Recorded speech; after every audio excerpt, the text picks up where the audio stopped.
TCS ने अपने quarter 3 का रिजल्ट जारी कर दिया है। लेकिन नंबर जानने से पहले एक अहम अपडेट आपको बता दूं। इस क्वार्टर में कंपनी ने एक बड़ी डिविडेंड की अनाउंस की है। कंपनी की तरफ से 11 रुपए का रेगुलर डिविडेंड और साथ में 46 रुपए का स्पेशल डिविडेंड का अनाउंस किया गया है। यानी 11 प्लस 46 57 रुपए का डिविडेंड अनाउंस किया कंपनी ने। इस डिविडेंड का रिकॉर्ड डेट है 17 जनवरी। तो अगर 17 जनवरी तक आपके पास टीसीएस के शेयर हैं, तो आपको 57 रुपए डिविडेंड के रूप में मिलेंगे पर शेयर के। तो अब आते हैं क्वार्टर 3 के नंबर्स पे। तो पिछले क्वार्टर में कंपनी का रेवेन्यू था 66,666 करोड़। अगर पिछले साल की इसी तिमाही से तुलना करें तो उस समय कंपनी का रेवेन्यू था 65,216 करोड़ और इस बार रेवेन्यू बढ़ के हो गया है 68,205 करोड़। यानी साल दर साल के आधार पे कंपनी के रेवेन्यू में करीब 5% की ग्रोथ देखने को मिली है। वही अगर क्वार्टर ऑन क्वार्टर तुलना करें तो यहाँ भी लगभग 2% के आसपास हल्की नजर आती है। कुल मिलाकर रेवेन्यू के मामले में कंपनी का परफॉर्मेंस स्थिर और मजबूत कही जा सकती है और मार्केट को भी कुछ इस तरह के नंबर की उम्मीद थी।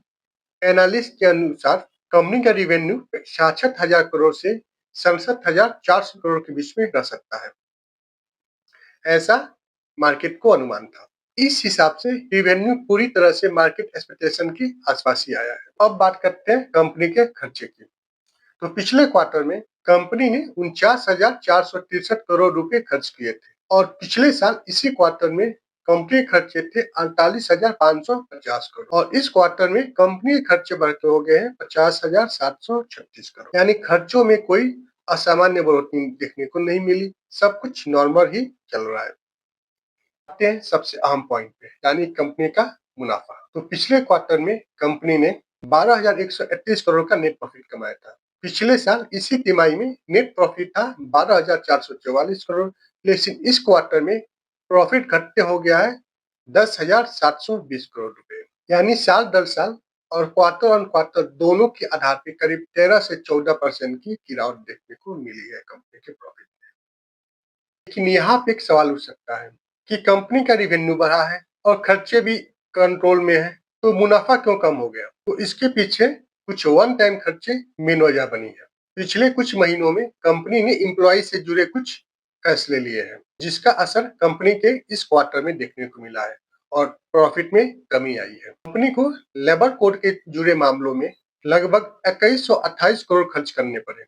इसके अलावा लगभग 1,000 करोड़ के आसपास प्रोविजन और करीब 250 करोड़ रीस्ट्रक्चरिंग में खर्च हुए। इन अतिरिक्त खर्चों की वजह से इस क्वार्टर में नेट प्रॉफिट पर दबाव देखने को मिला और मार्केट को उम्मीद थी कि कंपनी का मुनाफा 13,000 करोड़ से 13,200 करोड़ के बीच में रह सकता है, लेकिन नतीजे इससे कमजोर आए हैं और प्रॉफिट के मामले में नंबर्स थोड़े कमजोर दिख रहे हैं। अगर अर्निंग पर शेयर की बात करें तो पिछले क्वार्टर में ईपीएस था करीब 33 रुपए पर शेयर और पिछले साल था 34 रुपए पर शेयर, जो गिर के इस क्वार्टर में हो गया है 29 रुपए पर शेयर।